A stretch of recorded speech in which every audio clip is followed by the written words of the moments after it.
नमस्कार, तरुणा पब्लिकेशंस में आप सभी का स्वागत है। एग्जाम की दृष्टि से जो इम्पोर्टेंट हमने एक प्लेलिस्ट बनाई है, हमारे इस प्लेलिस्ट का नाम है शॉर्ट नोट्स। इस शॉर्ट नोट्स वाली जो प्लेलिस्ट है, इसमें हम पूरे ब्रह्मांड का परिचय पढ़ चुके हैं, पृथ्वी का परिचय पढ़ चुके हैं और आज हम पढ़ने वाले हैं भारत का परिचय। लेकिन अभी तक आपने किसी ने भी अगर ब्रह्मांड के परिचय को नहीं पढ़ा है, पृथ्वी के परिचय को नहीं पढ़ा है, हमारी वीडियोस नहीं देखे हैं, तो नीचे डिस्क्रिप्शन में इनका लिंक दिया हुआ है, तो आप पहले ही वीडियो देख लीजिए। देखो, बिल्कुल फ्री ऑफ कॉस्ट हमने आपको पूरे ब्रह्मांड की सैर करवा दी है, पृथ्वी की सैर करवा दी है और आज सैर करवाने वाले हैं पूरे भारत की। तो आपको बस इतना करना है, हमारे चैनल को सब्सक्राइब करना है और हमारे वीडियोस को लाइक और शेयर करना है। चलिए स्टार्ट करते हैं भारत का परिचय। देखो, भारत के परिचय में सबसे पहले हम बात करते हैं भारत की स्थिति की। हमें पता है पूरे विश्व को अक्षांशीय और देशांतरीय रेखाओं में विभाजित किया गया है। तो जो भारत है उसकी स्थिति क्या है? उसकी स्थिति है पूर्वी देशांतर। भारत पूर्वी देशांतर में स्थित है। और कौन से गोलार्ध में स्थित है? तो भारत उत्तरी गोलार्ध में स्थित है। तो भारत की स्थिति याद रखनी है हमें, बार बार एग्जाम्स में क्वेश्चन पूछा जाता है। तो उत्तरी गोलार्ध एवं पूर्वी देशांतर में हमारा देश भारत स्थित है। अब बात करते हैं भारत की आकृति की। तो भारत की आकृति यहाँ आप देख सकते हैं लगभग कैसे है, चतुष्कोणीय आकृति है। तो भारत की आकृति है चतुष्कोणीय। अब बात कर लेते हैं भारत के क्षेत्रफल की। तो भारत का क्षेत्रफल है 32,87,263 किलोमीटर स्क्वायर या वर्ग किलोमीटर। दोबारा बोलेंगे साथ साथ, 32,87,263 वर्ग किलोमीटर भारत का क्षेत्रफल है। अब बात करते हैं जो संपूर्ण विश्व का कितना प्रतिशत हिस्सा भारत का क्षेत्रफल है इसकी। तो देखिए, संपूर्ण विश्व का कितना प्रतिशत क्षेत्रफल है भारत के पास? तो 2.42%। कितना? 2.42% क्षेत्रफल पूरे विश्व का भारत के पास है। अब बात करते हैं कि भारत का विश्व में क्षेत्रफल की दृष्टि से स्थान कौन सा है। देखिए, क्षेत्रफल की दृष्टि से विश्व में भारत का स्थान कौन सा है? 7वां। हाँ जी, 7वां स्थान है भारत का। ठीक है। अब बात करते हैं जनसंख्या की दृष्टि से विश्व में भारत का स्थान कौन सा है। ये बात की है हमने क्षेत्रफल की दृष्टि से। अब हम बात कर रहे हैं जनसंख्या की दृष्टि से। हमें पता है भारत की जनसंख्या वैसे ही बहुत ज्यादा है, तो भारत का स्थान कैसा है? दूसरा स्थान है। भारत का दूसरा स्थान है पूरे विश्व में जनसंख्या की दृष्टि से। कंफ्यूज नहीं होंगे क्षेत्रफल और जनसंख्या के बीच में। ठीक है, यहाँ तो है 7वां और यहाँ है दूसरा। अब बात करते हैं विश्व जनसंख्या का भारत में निवास कितने प्रतिशत है। तो पूरे विश्व की जनसंख्या का भारत में निवास है 17.5%। 17.5%। बच्चे अक्सर कंफ्यूज होते हैं क्षेत्रफल में और यहाँ पे जो जनसंख्या का जो भारत में निवास है इसमें। तो कंफ्यूज नहीं होना है, क्षेत्रफल के हिसाब से तो है 2.42% और जनसंख्या के हिसाब से है 17.5%। याद रख लेंगे, नोट करते जाइए, साथ साथ में नोटबुक और पेन साथ रखा कीजिए।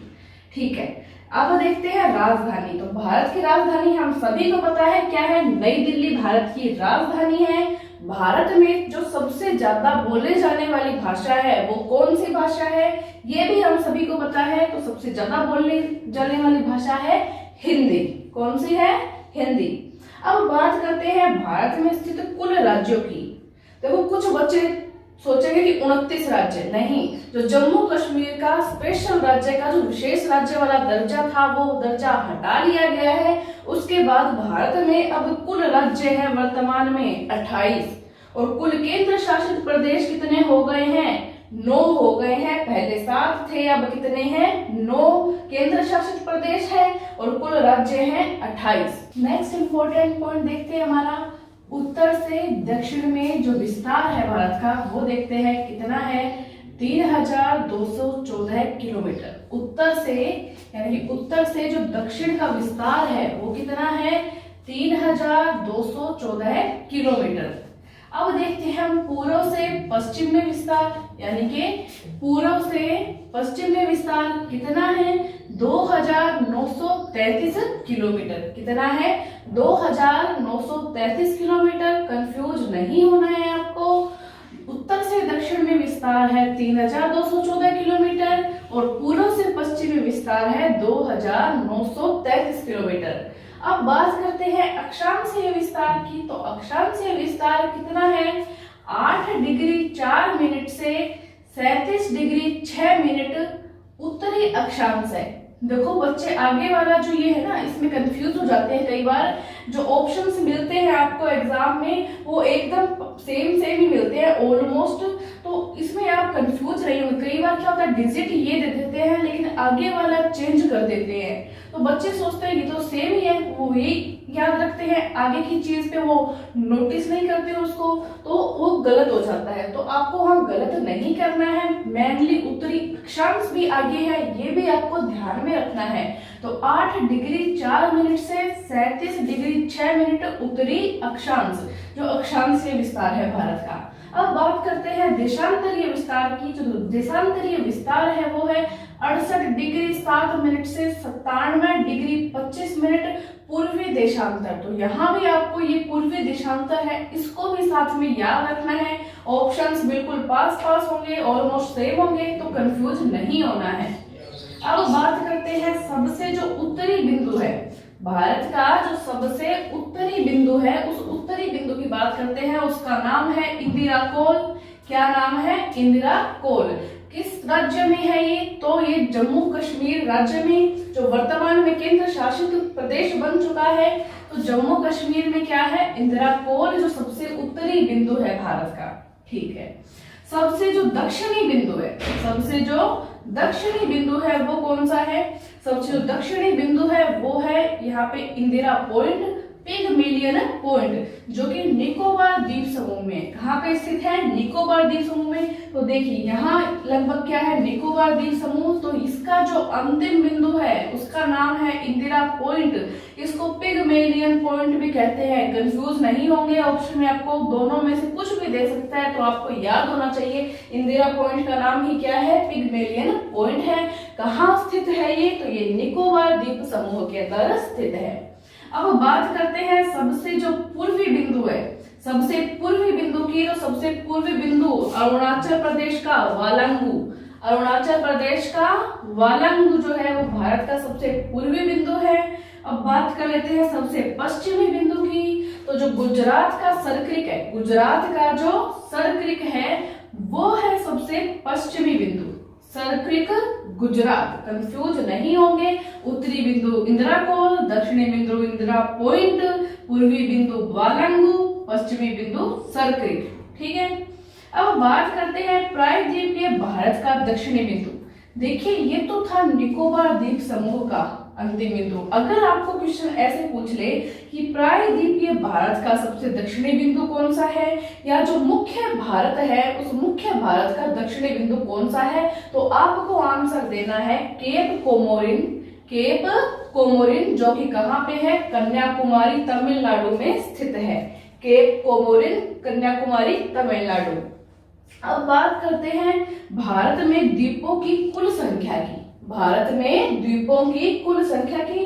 तो जो टोटल द्वीप है भारत में वो है 247। कितने हैं? 247, जिसमें 204 तो किसमें है? बंगाल की खाड़ी में है, और 43 है अरब सागर में। 43 है अरब सागर में। तो यहाँ से आप ये भी याद रख सकते हैं, अगर आपको क्वेश्चन पूछा जाए कि बंगाल की खाड़ी में कितने द्वीप हैं, तो आप बता सकते हैं 204 द्वीप हैं। अरब सागर में कितने द्वीप हैं? तो 43 द्वीप हैं। यहाँ से ये क्वेश्चन भी आप याद रख सकते हैं।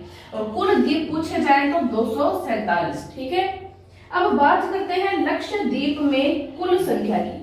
लक्षद्वीप में जो द्वीपों की कुल संख्या है उसकी बात करते हैं, तो वो है 36 द्वीप है लक्षद्वीप में। चलते हैं हमारे नेक्स्ट इंपॉर्टेंट पॉइंट पे। देखिए स्थल सीमा की कुल लंबाई, भारत की जो स्थल सीमा है उसकी कुल लंबाई कितनी है? 15,200 किलोमीटर। 15,200 किलोमीटर। अब बात करते हैं भारत का जो तटीय भाग है, उस तटीय भाग की कुल लंबाई कितनी है? 7,516.5 किलोमीटर। 7,516.5 किलोमीटर, ये तटीय भाग की कुल लंबाई है।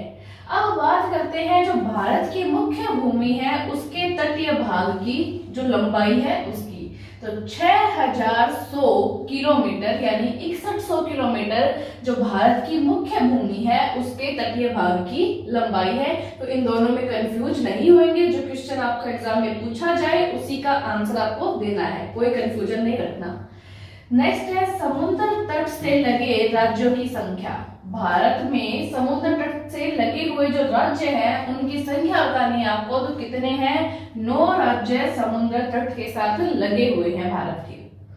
अब बात करते हैं जो भारत की प्रादेशिक जल सीमा है। भारत की प्रादेशिक जल सीमा की लंबाई कितनी है? तो 12 समुद्री मील। कितनी है? 12 समुद्री मील। समुद्री मील से आप क्या समझेंगे? देखिए, समुद्री मील का किलोमीटर में मैं संबंध आपसे बता देती हूँ कि एक जो समुद्री मील है वो 1852 किलोमीटर के बराबर होता है। एक समुद्री मील 1852 यानी 1852 किलोमीटर के बराबर होता है। और जो भारत की प्रादेशिक जल सीमा है वो कितनी है? 12 समुद्री मील है। अब मोस्ट इंपोर्टेंट क्वेश्चन आता है जो एग्जाम में बार बार पूछा गया है, यानी कि भारतीय मानक समय रेखा।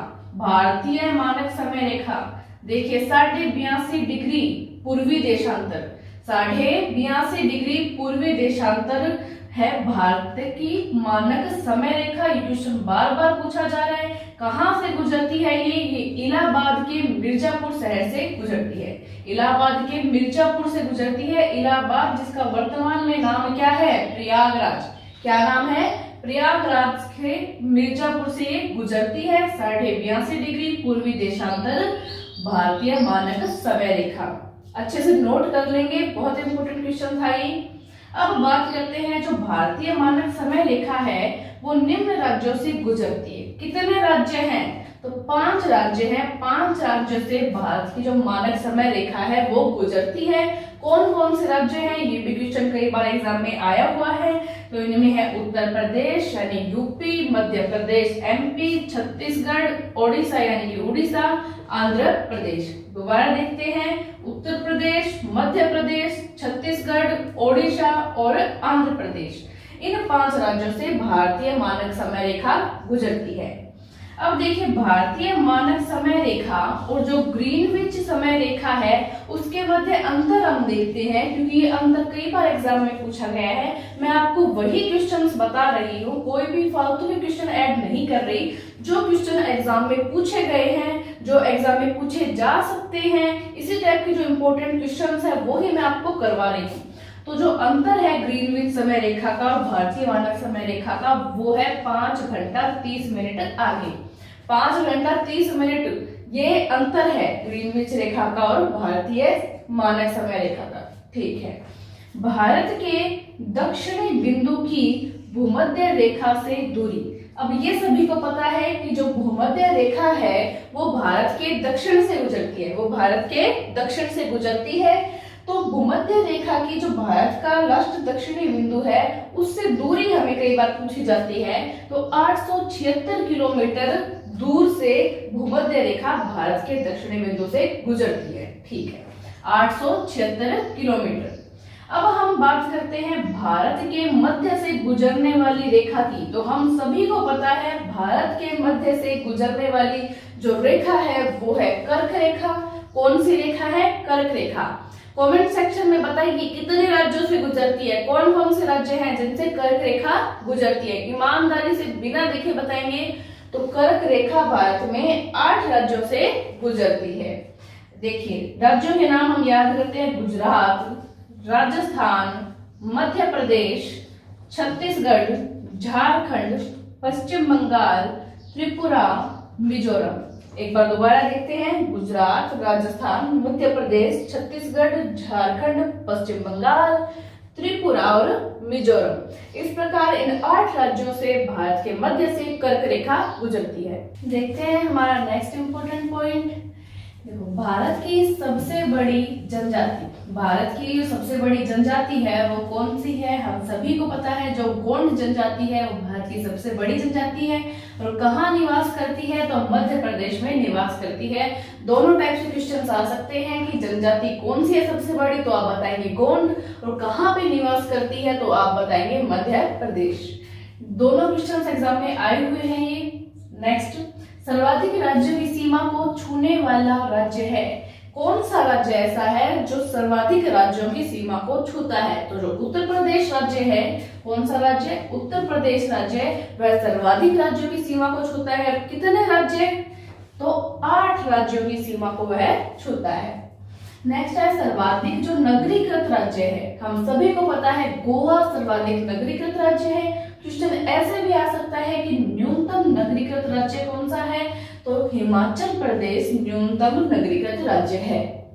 अब बात करते हैं सर्वाधिक वनाच्छादित राज्य की। तो मध्य प्रदेश सर्वाधिक वनाच्छादित राज्य है। ये क्वेश्चन भी काफी बार आया हुआ है। नेक्स्ट है न्यूनतम वनाच्छादित राज्य हरियाणा। तो न्यूनतम वनाच्छादित राज्य है हरियाणा और सर्वाधिक पूछे तो मध्य प्रदेश। दोनों इंपॉर्टेंट क्वेश्चन है। सर्वाधिक वर्षा होती है Mawsynram Meghalaya. Very very important question. Mawsynram Meghalaya में सर्वाधिक वर्षा होती है। ये क्वेश्चंस काफी एग्जाम्स में आया हुआ है, नोट कर लीजिए साथ साथ में जो इंपॉर्टेंट क्वेश्चन थे उनको।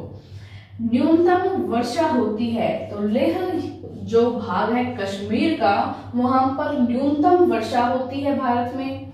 अब बात करते हैं सबसे प्राचीन पर्वत की। भारत का जो सबसे प्राचीन पर्वत है वो है अरावली, जिसका अधिकांश भाग कहाँ पे है? राजस्थान में है। इसके अलावा यह गुजरात और हरियाणा में भी फैला हुआ है। ठीक है, तो सबसे प्राचीन पर्वत अरावली जो कि कहाँ पे है? राजस्थान में मुख्यतः है।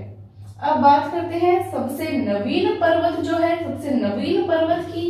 तो हिमालय सबसे नवीन पर्वत है। हिमालय एक प्रकार का वलित पर्वत है और यह सबसे नवीन पर्वत है भारत का। इस प्रकार हमने आज भारत का परिचय पढ़ लिया है। जो सभी इससे जुड़े हुए इंपॉर्टेंट बिंदु थे, जो सारे पॉइंट्स हमने हैं देख लिए हैं आज। ये जो शॉर्ट नोट्स नाम की हमने प्लेलिस्ट बनाई है, आपको हमारे चैनल में शॉर्ट नोट्स वाली प्लेलिस्ट पे जाना है। उसमें हम ऐसे ही इंपॉर्टेंट वीडियोस काफी से लेके आ चुके हैं और आगे भी लेकर आते रहेंगे। तो जुड़े रहें तब तक तरुणा पब्लिकेशंस के साथ। धन्यवाद।